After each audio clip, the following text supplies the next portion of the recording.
قرآن مجید میں اللہ سبحانہ و تعالی ہمیں حکم دیتے ہیں کہ روز کم از کم دن میں 5 بار آپ کو صلاح پڑھنی چاہیے، صلاح قائم کرنا چاہیے، نماز پڑھنی چاہیے۔ اللہ تعالیٰ فرماتے ہیں سورہ ہود میں، سورہ نمبر 11 آیت نمبر 114 میں کہ آپ صلاح قائم کرو دن کے دونوں آخری حصے میں اور جب رات قریب آ رہی ہے۔ اس کا مطلب ہے کہ دن کے دونوں آخری حصے میں مطلب ایک آخری حصہ ہے فجر جب دن شروع ہوتا ہے، اور دوسرا حصہ ہے عصر جب دن ختم ہونے آتا ہے۔ اور کہا گیا ہے کہ جب رات نزدیک آ رہی مطلب مغرب صلاح۔ تو اس آیت میں اللہ تعالیٰ ہدایت دے رہے کہ 3 بار نماز پڑھو، فجر، عصر، مغرب۔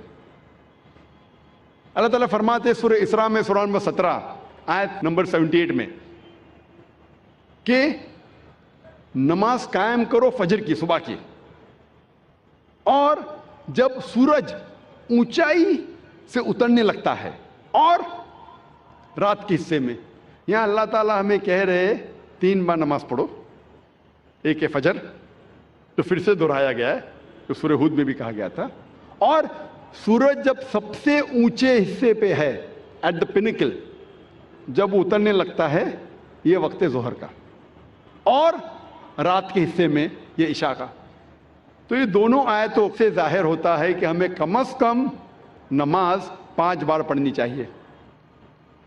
اور کئی آیتوں میں اللہ تعالیٰ ذکر کرتے نماز پڑھنے کے بارے میں، مثال کے طور پہ سورہ طہ سورہ نمبر 20 آیت نمبر 130 میں، اور سورہ روم سورہ نمبر 30 آیت نمبر 17-18 میں۔ ہر مسلم کو کم از کم 5 بار صلاح قائم کرنی چاہیے۔ ایک ہے فجر جب دن شروع ہوتا ہے، جب رات میں آپ کو سفیدی نظر آتی ہے اس وقت سے لے کے سورج نکلنے کے پہلے تک۔ پھر ظہر کا وقت، سورج سب سے اونچائی پہ رہتا ہے جب اترنے لگتا ہے، اور ظہر اور عصر کے بیچ، یا جب آپ کی پرچھائی دگنی ہو جاتی ہے۔ تیسری صلاح ہے عصر، ظہر کے وقت کے بعد سے شروع ہوتی ہے اور سورج ڈھلنے سے پہلے۔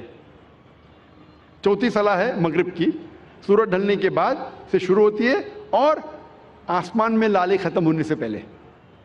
اور آخری صلاح ہے عشاء کی، جو مغرب صلاح کے بعد سے لے کے نصف اللیل تک،